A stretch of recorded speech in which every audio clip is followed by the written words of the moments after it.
Já estamos de volta com Hora Geral, estamos no segundo bloco. Quem está chegando aqui nos nossos estúdios é o deputado federal João Paulo Tavares Papa. Inclusive, ele já vai se acomodar aqui à minha esquerda. Pode entrar aqui, Papa, afinal de contas, programa ao vivo é assim. Quero recebê-lo aqui com o maior prazer. Tudo bem, Papa? Bom dia. Bom dia. Pode sentar aqui, Papa, fica à vontade. Bom, aqui não precisa apresentar o Papa, né? Ex-prefeito de Santos, 2 mandatos, se elegeu deputado federal, tem um trabalho desde a década de 80, sempre no Executivo. E quando eu faço esse convite ao Papa, recentemente nós estávamos num evento, inclusive na posse do novo presidente, nosso amigo Renato, da Sindifisco, e o Papa fez um belo de um discurso, e eu estava conversando, depois fomos tomar um café, e o Papa mesmo, a iniciativa dele, falou: Douglas, eu preciso do seu programa para prestar contas do meu mandato. Eu falei: Papa, é só a gente agendar. Essa é a preocupação que o parlamentar tem com o seu público. E você sempre teve um perfil, eu não preciso aqui ficar jogando confete para você, porque eu conheço você há muito tempo, mas você tem um perfil de uma pessoa séria, que tem uma postura, e isso eu não duvido que o credenciou para ter sido eleito deputado federal, o nosso representante na Câmara Federal. Mas já tem uma pergunta, Papa, que vamos ver o que você responde para os nossos telespectadores. Eu me lembro uma vez que o Mourão, ele terminou o mandato dele, depois, se não me engano, foi Ricardo Amauti que acabou se elegendo. Aí o Mourão tentou a Câmara Federal, foi eleito, ele ficou 2 anos, depois retornou à eleição para tentar voltar ao Executivo. Palavras do Mourão na época: eu não gosto do parlamento, eu sou executivo, eu gosto de executar.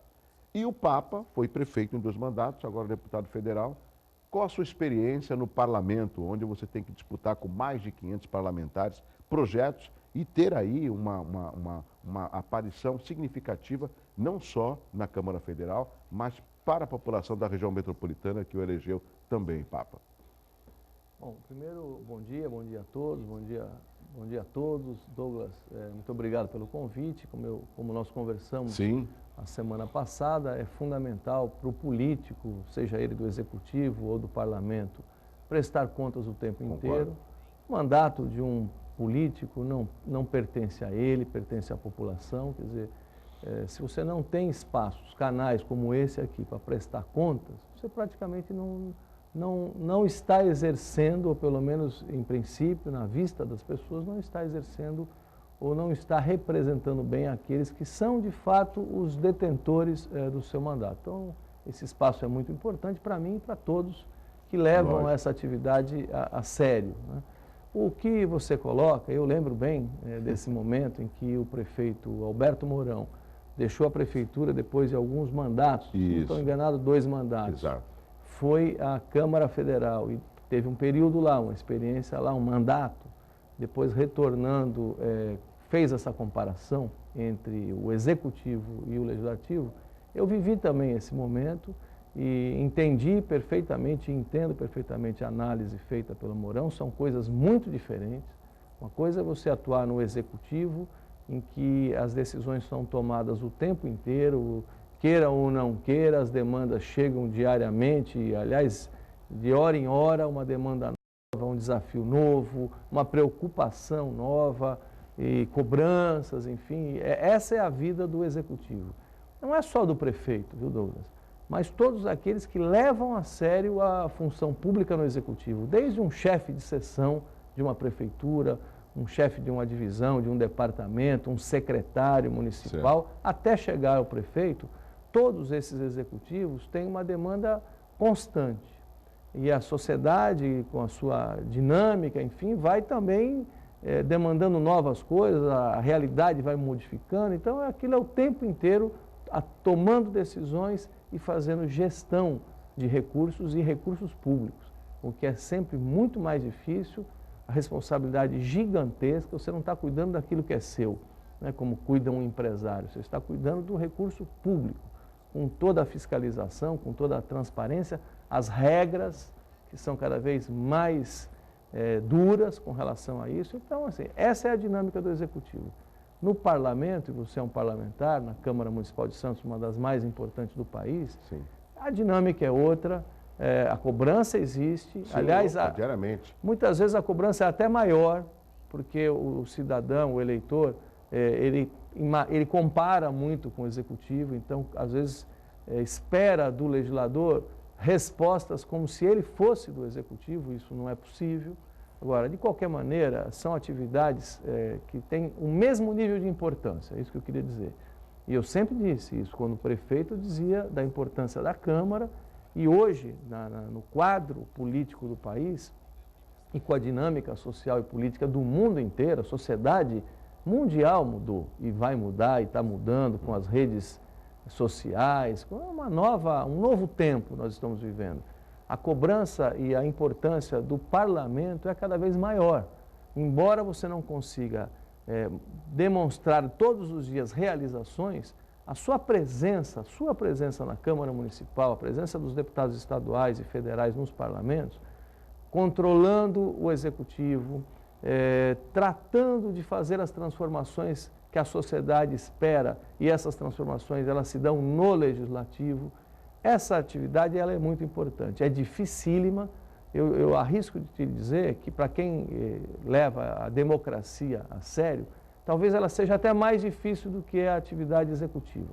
No executivo você tem estrutura, sim, tem equipes, tem recursos e executa melhor ou não as suas atividades. No legislativo é você, a pessoa principalmente, que tem que se desdobrar e fazer a diferença. No meio de 513, claro que é sempre mais difícil fazer a diferença, mas é importante manter a presença ali, manter a guarda e ser o guardião daquilo que você imagina que os seus eleitores esperam de você em termos de posições. Só isso já é uma coisa muito importante, que eu digo posições.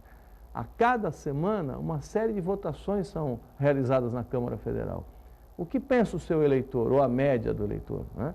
E você representa esse pensamento. Então, só essa atividade por si só já justifica e já, eu diria assim, completa a vida do parlamentar. Agora, é preciso fazer também com que essas informações cheguem à população, que ela entenda que é importante para o fortalecimento da democracia um parlamento forte. E é isso que eu é isso que eu enxerguei e vivenciei nesse primeiro ano, e vou continuar tentando me aprimorar para poder cumprir bem o papel que a população da Baixada me colocou. Outorgou. Agora, Papa, você está perfeito na sua explanação, eu concordo também com o seu posicionamento, mas o que me preocupa muito, e acredito que todos nós que estamos hoje ocupando um cargo eletivo, nós temos essa grande responsabilidade. Me preocupou muito o grande número de abstenção na última eleição em 2014, e isso prova que, de alguma forma, a população não apoiou os candidatos da região, até promovendo, através do voto, uma reforma eleitoral, né? Votando nos candidatos da região. Teve muita gente que veio aqui de fora, levou os votos, retornou, a gente não viu mais. Eu cito dois porque são públicas essas pessoas. O caso do Celso Russomano, que só aqui em Santos levou 11 mil votos, e o Tiririca 9 mil votos. Eu não me lembro deles estarem aqui e nem sei se eles conhecem a nossa região. Por que será que a nossa população, pegando as cidades da região metropolitana, não apostaram ou não apostam tanto nas nossas representatividades, nos candidatos da nossa região, que fortaleceria muito mais se fossem eleitos? Na minha opinião, Douglas e telespectadores, é em função do modelo político atual já desgastado e que precisa ser urgentemente revisto, né? Esse modelo, que vem desde a redemocratização do país, ele já chegou no seu ponto limite, já saturou, já está saturado.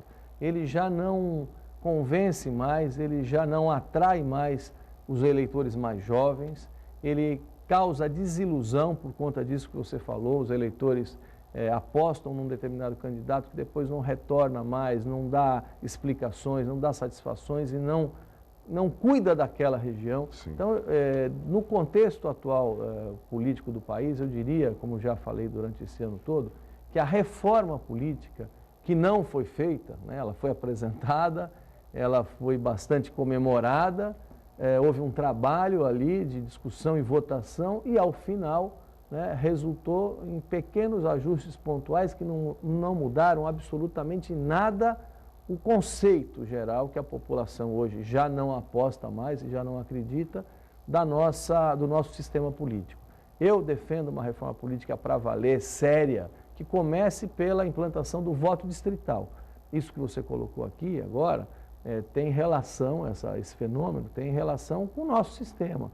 No mundo mais desenvolvido, né, nos países mais desenvolvidos, o voto distrital é uma marca registrada. É o que ocorre nos Estados Unidos, em outros países europeus, que não são parlamentaristas, mas, enfim, o voto distrital fortalece o eleitor, não o eleito, o eleitor. Porque o cidadão escolhe no seu distrito, nivela, inclusive, as candidaturas. No voto distrital, a diferença que existe entre candidatos mais ricos ou menos, ou seja, com mais recursos ou menos recursos, essa diferença ela diminui muito, muito. Praticamente estão em condições idênticas de disputa, porque você tem aquele distrito pequeno, determinado número de eleitores, o candidato pode se apresentar sem grandes estruturas de televisão ou de rádio ou de impressão, porque ele pode quase que visitar todas as pessoas. Ele ali, onde reside, onde ele mora, ele é conhecido, as pessoas sabem da história, né, desse cidadão, e a disputa se dá em termos mais nivelados. Agora, depois de eleito, esse representante ele fica vinculado a esta região, ou seja, é mais fácil para o eleitor cobrar a sua presença, cobrar o seu trabalho e o resultado dele. Então, eu diria, esse é um ponto fundamental que a reforma política, infelizmente, não realizou, mas que a sociedade tem que discutir mais e cobrar, né? Cobrar que esse ponto seja alterado. Mas não apenas isso, não. Questão de financiamento de campanha, porque também desnivela e deturpa a atividade política, é um ponto importante. A questão dos mandatos, enfim, tem uma série, até o próprio sistema de governo, hoje já tão desgastado, que é o presidencialismo que temos hoje, é um presidencialismo... Você acha que já está desgastado? Ah, muito, muito. Eu lembro que há uns anos... Você é favorável para um novo plebiscito? Sou totalmente favorável a um novo plebiscito, mas antes desse plebiscito nós teríamos que fazer uma discussão. Você lembra, Douglas, quando o Brasil tomou uma decisão aí coletiva sobre o desarmamento? Você lembra? Lembro. O telespectador há de lembrar que durante meses o governo promoveu campanhas de esclarecimento. Lembra disso? Lembro. Na televisão, nas instituições, as discussões foram feitas, espalhadas por escolas, entidades, a OAB, a sociedade civil, a igreja. Várias pessoas participaram, devolvendo, entregando suas armas. Todo mundo que quis participar foi instado, foi provocado para participar dessa discussão. Pois bem, e depois tomamos uma decisão, mas foram meses de discussão. Um plebiscito de uma matéria importante como essa, sistema de governo, ou presidencialismo, ou parlamentarismo. Você é favorável ao parlamentarismo? Eu sou hoje totalmente favorável ao parlamentarismo. Os estados mais modernos, mais democráticos... Como na Inglaterra, por exemplo? Como a Inglaterra e outros tantos países aqui na Europa, principalmente, que são... Veja, as vantagens do... Claro, todo sistema tem vantagens e desvantagens, mas o nosso sistema, presidencialismo de coalizão, ou seja, o presidente emana todas as decisões, emanam do chefe do Poder Executivo, mas ele tem um parlamento que pode inviabilizar o seu governo. É o que acontece hoje no país. É o que acontece hoje. Se o presidente eleito não tiver domínio pleno, controle, maioria no parlamento, ele não governa. Exatamente. Então ele passa a ser pressionado ao ponto do que nós vemos, que é o que nós vemos hoje, e que a cada votação... Tem que ter uma troca, uma barganha. Uma negociação, mas a negociação seria saudável se ela se desse em termos do conteúdo daquela proposta. Mas não é, não. São cargos, são ministérios. Vou dar um exemplo concreto. O melhor ministro da saúde dos últimos tempos era um santista. Arthur Quioro, o Arthur Quioro, não é por ser santista, não, mas foi o melhor, mais preparado, um sujeito envolvido com a área pública, com a saúde pública. Estava fazendo um excelente trabalho para o governo, né, para a presidência da República e para o país, o que é mais importante do que a questão da presidência da República. Pois bem, por força de algumas votações em que o governo tinha fragilidades com a sua própria base, esse excelente ministro da população brasileira, foi retirado do cargo. Por telefone? Por telefone, podia ser por qualquer outro meio, mas foi retirado para colocar um ministro que não tem tanta capacidade de envolvimento com a área, apesar de ser médico, que não tem nenhuma ligação com o governo, não tinha, nem do partido que do governo ele é, enfim, mas é da base, para fazer uma acomodação. Veja, o Ministério, se nem o Ministério da Saúde é preservado, da saúde que dirá os demais ministérios? Que dirá o resto. Então, assim, esse tipo de governança, em que um presidente da República, mesmo eleito pela maioria da população, tem que barganhar o tempo inteiro o seu próprio governo, os seus quadros, os seus exércitos, né? Abrindo mão dos mais competentes para ficar com aqueles que possam lhe garantir a governabilidade,